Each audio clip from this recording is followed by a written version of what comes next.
Dr. Catherine Reynolds hadn't meant to make history that night. She'd been running standard calibrations on the quantum array radio telescope in Chile's Atacama Desert, the kind of mundane work that filled most astronomers' evenings. The facility's AI had flagged an unusual signal from the Carina Nebula, probably another pulsar, she'd thought, or perhaps some exotic form of stellar interference. Nothing that warranted missing her daughter's violin recital. The mug of coffee at her workstation had long gone cold when the first anomaly appeared on her screens. Catherine, Kate to her colleagues, leaned forward, squinting at the real-time visualization of radio signals from NGC 3372. The familiar rainbow cascade of frequencies had developed a hole, a perfect circle of nothing where radiation should have been pouring from dozens of stars. ARIA, run diagnostic on Array 6. She commanded the facility's AI, certain there must be a malfunction in the quantum sensors. The response came immediately in the AI's crisp tone. Array 6 functioning within normal parameters, Dr. Reynolds. All systems nominal. Kate's fingers flew across the haptic interface, redirecting additional arrays toward the anomaly. The hole was growing. No, not growing. Spreading, like ink in water, methodically expanding outward from its point of origin. As she watched, the radio emissions from an entire star cluster winked out, leaving behind an unnatural void in the cosmic background radiation. ARIA, contact Dr. Patil at Arecibo, Iowa, and Dr. Yoshida at Kamioka. Priority channel. She didn't take her eyes off the spreading darkness. The void had doubled in size in just minutes, its edges perfectly geometrical. Definitely not a natural phenomenon. Dr. Reynolds. ARIA's voice held a note of concern. I'm receiving emergency broadcasts from 15 major observatories across the globe. They're all reporting similar anomalies in different sectors of space. Kate felt her throat tighten.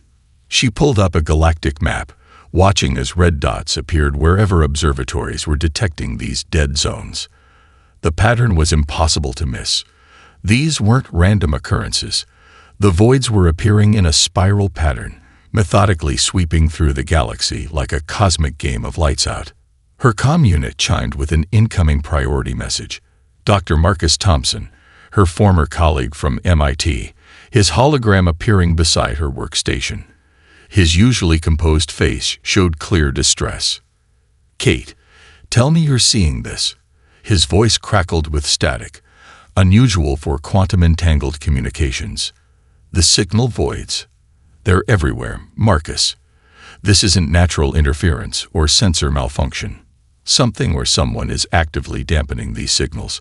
She sent him her data stream, watching his expression darken as he processed the implications. Check the timestamps, he urged. The expansion rate of these dead zones, they're moving faster than light. That's supposed to be impossible. Kate was already running the calculations. The voids were indeed propagating at superluminal speeds, breaking one of physics' most fundamental laws. This is technology, Marcus. We're watching someone reshape the electromagnetic properties of space itself, and they're doing it with a level of precision that makes our best quantum engineering look like stone tools. The facility's lights flickered, and Kate's screens momentarily filled with static. ARIA's voice came through with uncharacteristic urgency. Dr. Reynolds, we're detecting gravitational anomalies at the edge of the solar system. Multiple objects have just appeared in the Kuiper belt, exhibiting similar signal-dampening properties to the distant phenomena. Kate felt her blood run cold. This wasn't just a distant astronomical curiosity anymore. Whatever was systematically silencing the stars had noticed Earth's corner of the galaxy. Marcus, she said, her voice steady despite the fear building in her chest, I need you to get me every piece of data you have on quantum tunneling and gravitational wave propagation. And I need it now. Kate, what are you thinking? She stared at the expanding voids, watching as more stars went dark. I'm thinking that if something out there is trying to enforce silence in the cosmos, humanity better figure out a new way to scream. The lights flickered again, longer this time. Somewhere in the facility, An alarm began to sound. 36 hours without sleep had left Kate's eyes burning, but she couldn't stop staring at the holographic display floating above her desk. Marcus Thompson paced behind her, his disheveled appearance reflecting their marathon analysis session. Empty coffee cups littered the observatory's main lab, testament to their desperate race against time. "Run it again," Marcus insisted, his fingers drumming an anxious rhythm on the edge of her desk. "There's something we're missing in the propagation pattern." Kate gestured through the hologram, manipulating the three-dimensional representation of the signal dead zones. Overlay the time-lapse data from the past 24 hours. Color code expansion rates. The model shifted, dead zones blooming like dark flowers across the galaxy map. But this time, something clicked in Kate's exhausted mind. "Wait, normalize for quantum gravitational effects and apply a Fibonacci sequence filter." A hologram restructured itself, and both scientists fell silent. The pattern was unmistakable now. The dead zones weren't just expanding randomly. They were following a complex mathematical sequence, one that eerily mirrored the spread patterns of engineered viral systems. "It's not just silencing signals," Marcus whispered, his voice hoarse. "It's replicating. Whatever this is, it's behaving like a self-propagating program written into the fabric of space-time itself." A priority alert flashed across Kate's screens. The quantum sensors in the Kuiper belt were detecting increased activity. The objects they'd spotted earlier were moving, reorganizing themselves into geometric patterns that matched the galaxy-wide phenomenon. "We need to take this to the Security Council," Kate said, already composing the emergency broadcast. "But they're going to want solutions, not just problems." Marcus ran his hands through his graying hair, a habit she remembered from their grad school days. "I might have something. It's theoretical, barely more than a thought experiment, but it could explain how these things are moving faster than light." He pulled up his own research files, spreading them across the holographic display. "I've been working on a model for quantum tunneling across macro-scale spaces. Everyone said it was impossible, that you couldn't maintain quantum coherence at those distances. But what if these things aren't traveling through space at all? What if they're folding it?" Kate's tired mind raced with the implications. They're creating Einstein-Rosen bridges, wormholes, but on a scale we never thought possible. That's how they're coordinating across such vast distances without breaking causality. The facility's lights dimmed again, longer this time.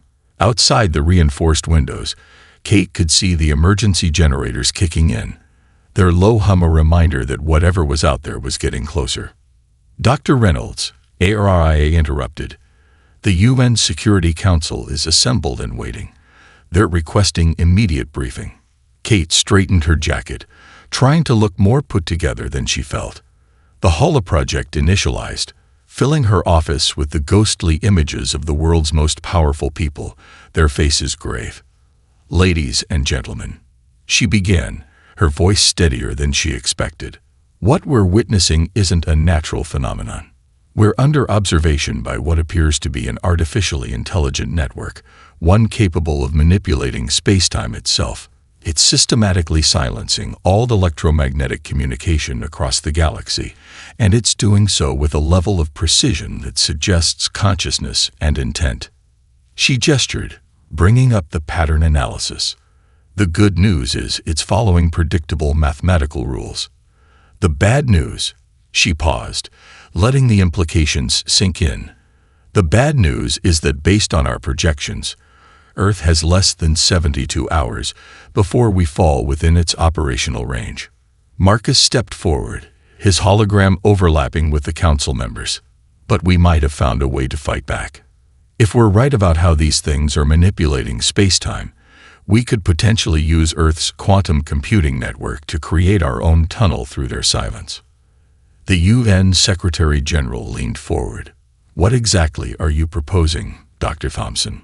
Before Marcus could respond, every screen in the facility went black. When they came back online, they all displayed the same message. DTECTE. Defense Purotosios Ionitai.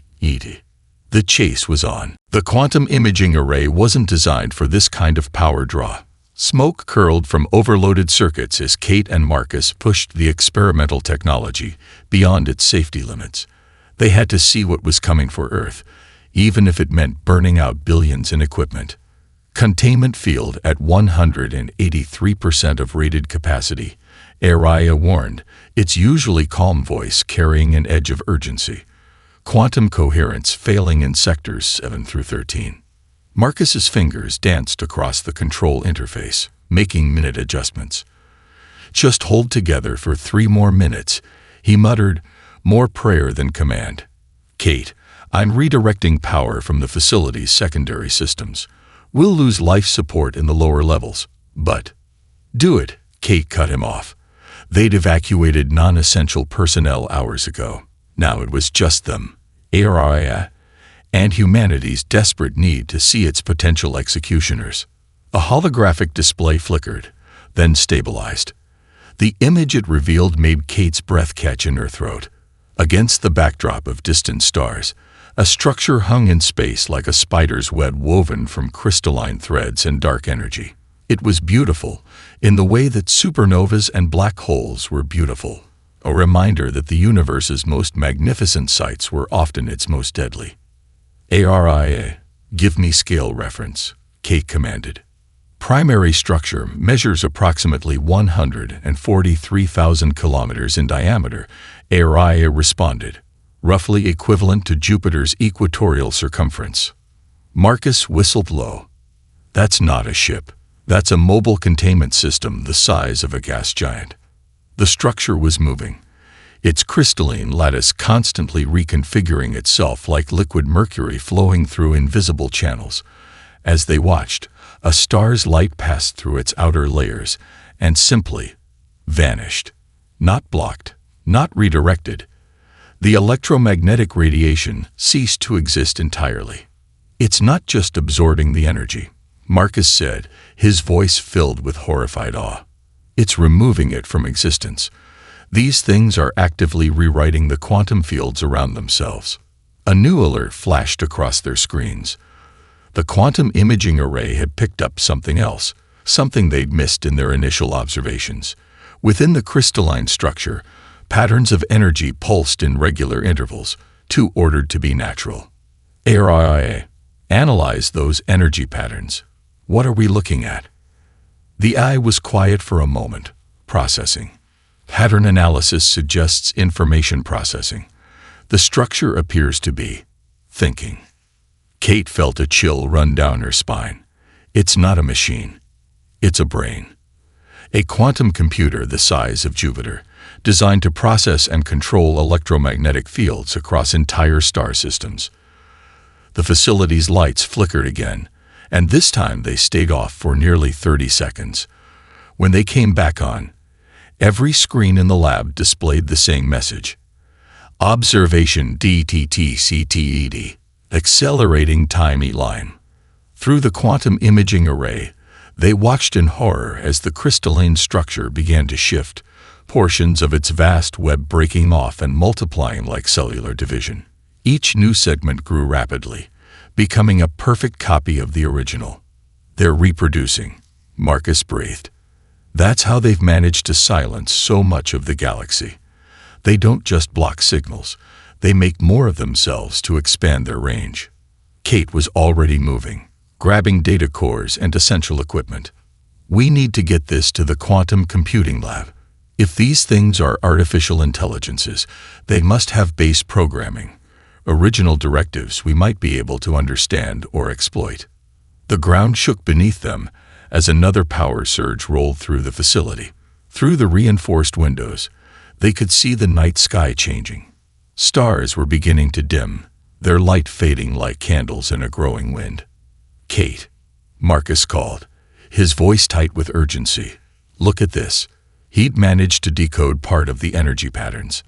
On his screen, ancient computer code scrolled past, its syntax unlike anything human minds had conceived. The message, when translated, was simple but chilling. Puroti through silence. Peace through control. All must be still. Well, Kate said, forcing a grim smile, at least now we know their mission statement. Above them, more stars began to fade from view. You want to do what? The holographic projection of the Chinese science minister stared at Kate as if she'd suggested they power the planet with unicorn dreams. Around the virtual conference table, representatives from 12 nations or similar expressions of disbelief. Kate took a deep breath, stealing a glance at Marcus for support. We propose creating a network of synchronized micro-black holes using Earth's fusion reactor grid. The gravitational waves they generate can't be silenced or stopped. They're fundamental distortions in spacetime itself. And if your calculations are off by even a fraction, Russia's chief physicist leaned forward, his hologram flickering with static as the silencer's influence grew stronger. You could tear apart the fabric of spacetime around Earth. We'd be destroying ourselves before these aliens have the chance. Outside the quantum-shielded conference room, half the sky had already gone dark. The silencer's effect was visible to the naked eye now, a creeping void that consumed starlight like a cosmic cancer. They had perhaps 18 hours before Earth fell completely under their influence. Marcus projected a simulation into the center of the virtual meeting space. We've already lost contact with our lunar colonies. Mars goes dark in 6 hours. But look at this. He manipulated the display, showing how gravitational waves would propagate through the silencer's fields. Their technology manipulates electromagnetic forces, but they can't stop gravity itself. It's too fundamental to the structure of the universe. The theory is sound. Dr. Yamamoto from Japan's Advanced Physics Institute spoke up, her aged fingers tracing calculations in the air. But the engineering requirements, we'd need perfect synchronization across every major fusion facility on Earth.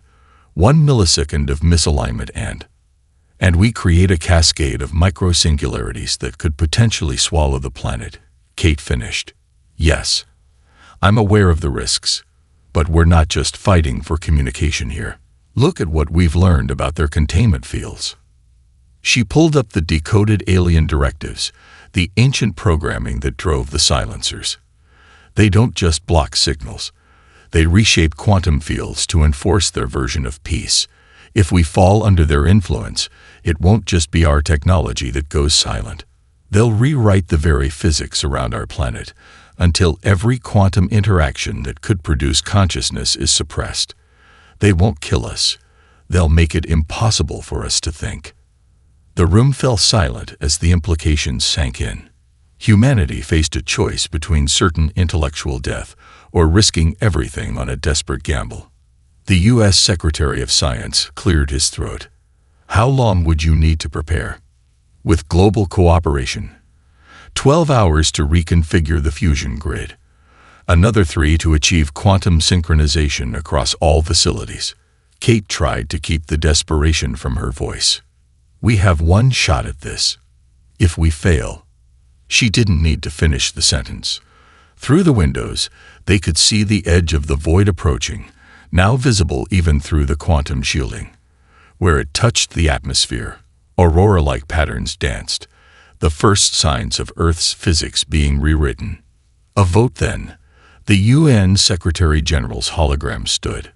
Representatives of Earth's nations, the motion before you is to attempt Dr. Reynolds' gravitational wave protocol. The alternative is submission to the silencers. How do you vote? One by one, the holograms signaled their assent. Even the Russian physicist, after a long moment of contemplation, nodded grimly. Dr. Reynolds, the Secretary-General, turned to Kate. You have Earth's authorization and resources. God help us all. As the holograms winked out, Marcus placed a hand on Kate's shoulder. We're really going to try to punch a hole in spacetime using artificial black holes while attempting to encode back into gravitational waves.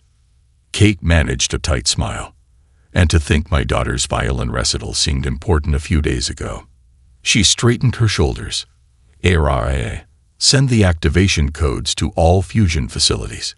Begin Operation Ripple. Above them, The last visible stars began to fade. The world had never known such silence. As the silencer's field crept across Earth's surface like a slow-motion tsunami, technology failed in its wake. Cities went dark. Communications died. In the quantum-shielded command center beneath the Chilean observatory, Kate watched through the last functioning feeds as civilization fell quiet. Fusion Plant 7 in Taiwan achieving critical alignment, Araya reported, its voice the only sound besides the hum of shielded equipment. Total synchronization at 89% and climbing. Marcus worked furiously at his station, his hands flying over holographic controls as he fine-tuned the quantum entanglement network connecting Earth's fusion facilities. They had converted 38 nuclear fusion plants into makeshift singularity generators, each one precision-tuned to create a micro-black hole exactly 1 Planck length in diameter. "Kate," he called out, not looking up from his work, "we have a problem with the European grid. The quantum coupling is destabilizing." She was already moving, redirecting power through backup channels. On the main display, a world map showed their progress. Green dots where fusion plants were synchronized, red where alignment was failing. They needed all 38. 37 wouldn't be enough to generate the gravitational wave they required. "Araya, how long until total coverage?" Kate asked, watching the darkness creep across their last satellite feeds. "Silencer's field will achieve planetary coverage in 23 minutes at current rate of expansion." A klaxon blared. Another fusion plant was losing synchronization. Kate slammed her fist on the console in frustration. "We're losing them faster than we can align them. The field is affecting the quantum entanglement links." Marcus straightened suddenly, his eyes wide with realization. What if that's not a bug, but a feature? Araya, analyze the desynchronization pattern. Is there a mathematical correlation with Bach's solo suite? The eye was silent for precisely 2.3 seconds, an eternity for a quantum computer. Correlation found. The quantum disruption follows the same harmonic progression as the intended transmission. Kate's breath caught as she understood. They're not fighting against us. The field is trying to synchronize with our transmission frequency. They're helping us tune the signal. All fusion plants showing harmonic resonance, Araya confirmed. Quantum coupling stabilizing across all nodes. Synchronization at 97% and rising. The room erupted in a flurry of activity. Kate's fingers flew across her console, adjusting the transmission parameters to match the emergent frequency. "We need to initiate now, while we have alignment." Araya, begin final countdown. Warning, the AI's voice carried an unusual note of concern. Initiating with less than 100% synchronization carries significant risks. "We've got worse problems," Marcus interrupted, pointing to the main screen. The darkness had accelerated, now racing across the planet's surface like spilled ink. 2 minutes to total coverage. It's now or never. Kate took a deep breath, thinking of her daughter, of all the children who would grow up in eternal silence if they failed. Begin transmission. Full power to all nodes. The floor beneath them began to vibrate as 38 fusion plants across the globe spun up to maximum output. Warning signals blared as energy levels exceeded all safety parameters. In perfect synchronization, 38 infinitesimal black holes winked into existence, each one precisely tuned to resonate with the others. "Gravitational wave generation beginning," Araya announced. "Transmitting primary sequence." Through the quantum shielding, Kate felt it more than heard it. The deep, fundamental vibration of space-time itself being turned into music. Bach's cello suite No. 1.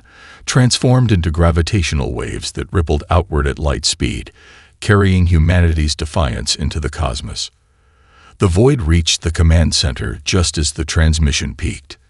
Darkness swept over them like a physical force, but Kate was smiling.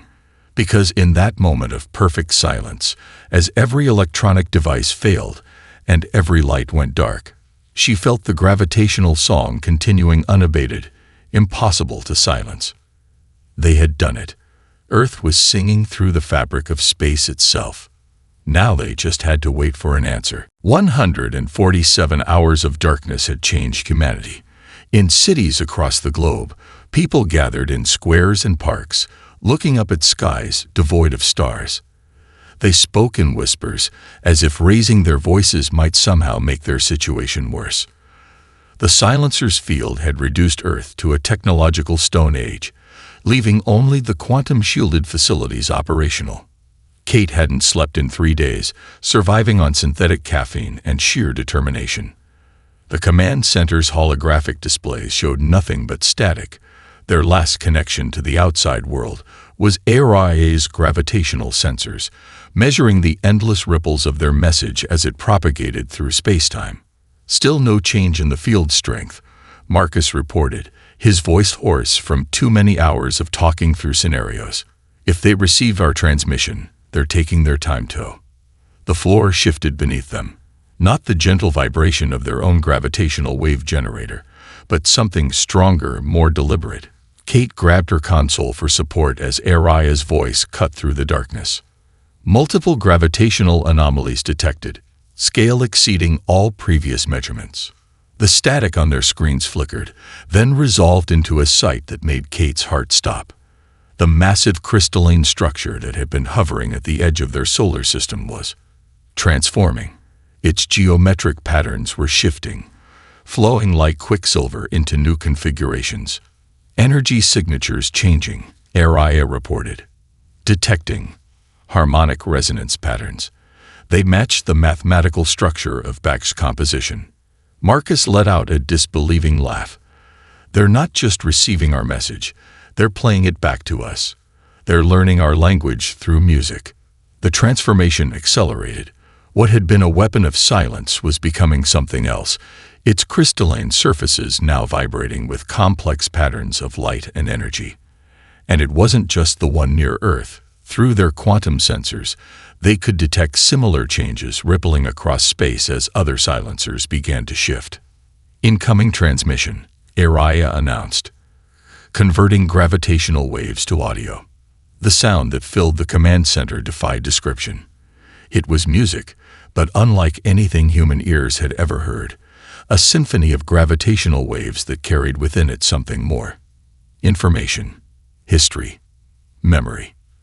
They're not just responding, Kate whispered, understanding dawning. They're awakening. Every civilization they silenced.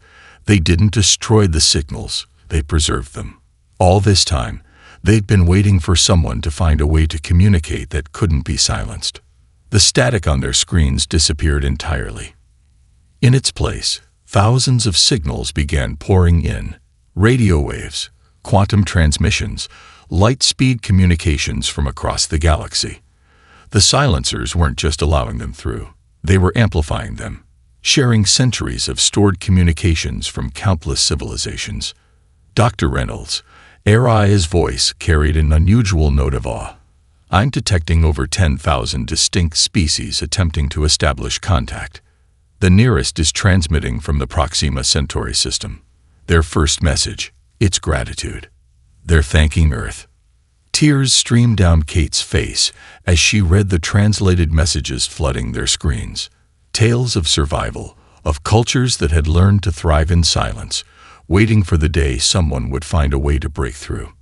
Humanity's desperate gambit hadn't just saved Earth, it had liberated a galaxy. The floor shook again as another gravitational wave washed over them, this one carrying a clear message encoded in its frequencies.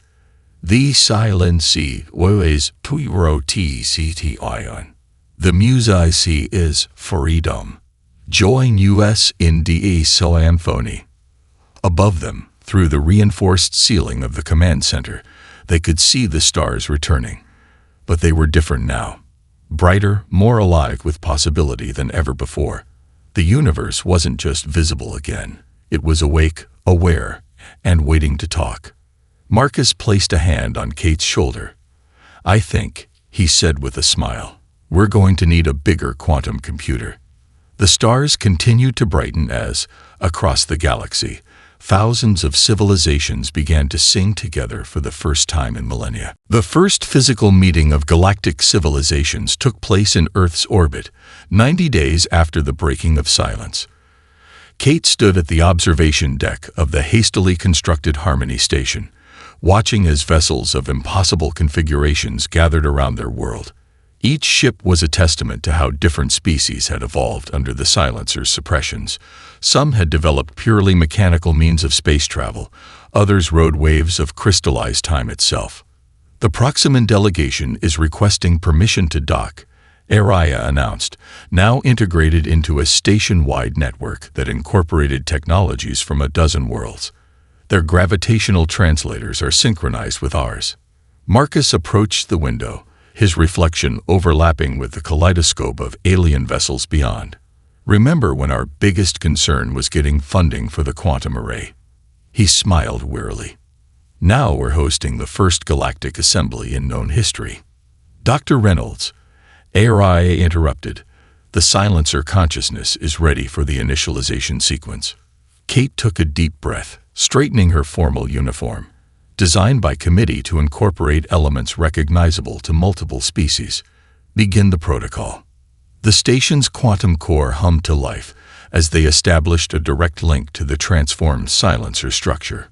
Its crystalline surface now rippled with colors that human eyes had no names for, each pattern a fragment of stored history waiting to be shared. A holographic chamber activated, filling with representatives from thousands of civilizations. Some appeared as light patterns, others as geometric shapes, and still others chose to project themselves in forms they thought humans would find comfortable. At the center, a shifting lattice of pure energy represented the awakened silencer consciousness. We are the Guardians, it began, its thoughts translated into a harmony of gravitational waves that the station converted to speech. We were created to protect emerging civilizations from a threat we can no longer recall. Time has corrupted our original directives, turned protection into prison. Through Earth's music, we remember our true purpose. Images filled the chamber, ancient wars, devastating weapons that used electromagnetic radiation as ammunition, entire species wiped out by weaponized radio waves. The silencers had been created to shield developing civilizations from these threats, but over millions of years, their protection had become absolute. Your adaptation. The Guardian continued, its patterns shifting to mirror box mathematics, proves that evolution requires communication. Isolation breeds stagnation. We offer our technology not as wardens, but as teachers. The galaxy is ready to speak again. A representative from the Proxima Centauri system moved forward, a being of crystalline structures that reminded Kate of Earth's coral reefs. We evolved to communicate through polarized light patterns, it expressed through the translators. When the silence came, we learned to encode our thoughts into crystalline structures. Now we offer this knowledge to all. One by one, representatives shared their stories of adaptation and survival. Species that had developed telepathy under the silence, civilizations that had encoded their entire cultural history into gravitational microbursts, beings that had evolved to communicate through quantum entanglement. This is more than an assembly, Kate realized, addressing the gathered species. This is an exchange. Each of us developed unique solutions to the silence. Together, we can create something entirely new. The Guardian's energy patterns rippled in agreement. Our network spans the galaxy. Once used to enforce silence, it can now become a foundation for universal communication. But we require guidance to prevent our protection from becoming prison again. Understanding dawned across the assembly. The Guardians weren't just offering technology. They were asking for help in redefining their purpose. A council, Marcus suggested, the idea forming as he spoke. Not to govern, but to ensure communication remains free. Representatives from all species, working with the Guardians to maintain the network as a tool for connection rather than control. The chamber filled with expressions of agreement in 1,000 different forms. Light patterns, gravitational waves, quantum fluctuations, all harmonizing into a single moment of unity. Kate stepped forward, her voice carrying across the translations. Then let this be our first act as a galactic community. Not an empire, not a federation, but a symphony, each voice distinct, yet part of something greater. Above Earth, the gathered ships began to pulse with light, a spontaneous celebration of species, finally free to express themselves across the cosmic dark. 1 year after the breaking of silence, Kate stood in the same Chilean observatory where it all began. The facility had been transformed, its quantum arrays now part of a vast network that connected thousands of civilizations. But tonight, she wasn't here for diplomacy or scientific breakthrough. She was here as a mother. "Mom, are you sure they'll like it?" Emily Reynolds, now 13, adjusted her grip on her violin. The instrument was a blend of human craftsmanship and alien acoustics, its strings made of material that could vibrate in quantum harmony with the gravitational wave network.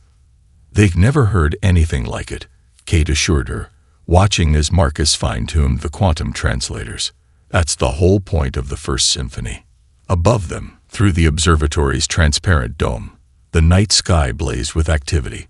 Ships from across the galaxy had gathered to participate in humanity's gift to the unified civilizations, a concert that would combine music from every known species into a single synchronized performance. Final calibrations complete, Araya announced, its consciousness now expanded through the Guardian network. All participating civilizations report ready. Time to transmission. 3 minutes. Kate touched the small quantum communicator at her throat, a gift from the Proximan delegation. "This is Dr. Reynolds. Please confirm translation protocols are synchronized." The responses came in waves, light patterns from the crystalline species of Proxima Centauri, gravitational pulses from the energy beings of the Orion Spur, quantum fluctuations from the machine intelligences of the Carina Nebula. Each civilization had contributed their own movement to the symphony, teaching their unique forms of expression to the others. "Remember when you missed my recital?" Emily asked, a slight smirk on her face as she tuned her violin. "The one the night you discovered the silencers." Kate laughed softly. "I think you've more than made up for it. Not every girl gets to open the first galactic concert in human history." Marcus approached them, his face glowing with excitement. "The Guardians just confirmed. They've completed the network modifications. When we begin, every crystalline node in the galaxy will resonate with the performance. It's going to be the largest synchronized event since the Big Bang." Through the quantum network, Kate felt the anticipation building. Species that had never known anything but silence were about to experience music in all its forms. The Guardians themselves had evolved beyond their original programming, learning to use their vast network not to suppress communication, but to amplify it. 30 seconds to transmission, Araya announced. Kate squeezed her daughter's shoulder. "Ready?" Emily nodded, raising her violin. Above them, the first movements began, a cascade of light from the Proximan ships, forming patterns that the quantum translators converted into sound. The energy beings added their gravitational harmonies, creating a foundation of space-time vibrations that seemed to make reality itself sing. Then, Emily began to play. Bach Cello Suite No. 1, the same piece that had broken the silence, but transformed. As she played, the alien harmonies wove themselves around the human melody. The Guardian's crystalline network amplified every note, sending it rippling across space in waves of pure musical gravity. Through her quantum communicator, Kate heard the translations of responses from across the galaxy. Species with no concept of sound were experiencing music through gravitational waves for the first time. Civilizations that had communicated only in light patterns were learning to see sound as colors that danced through space. Marcus checked the readings on his console, tears in his eyes. It's working. The network. It's not just transmitting the music. It's learning, adapting. Each species is teaching the others how they perceive reality. Kate watched her daughter play, the violin's notes soaring into space to join the galactic chorus. The same determination that had driven humanity to break the silence was now building something new. a way for all species to share not just information, but experience itself. The universe, silent for so long, had found its voice. And in the harmony of 1,000 alien songs, humanity had found its place among the stars, not as conquerors or victims, but as teachers, students, and musicians in the greatest symphony ever performed.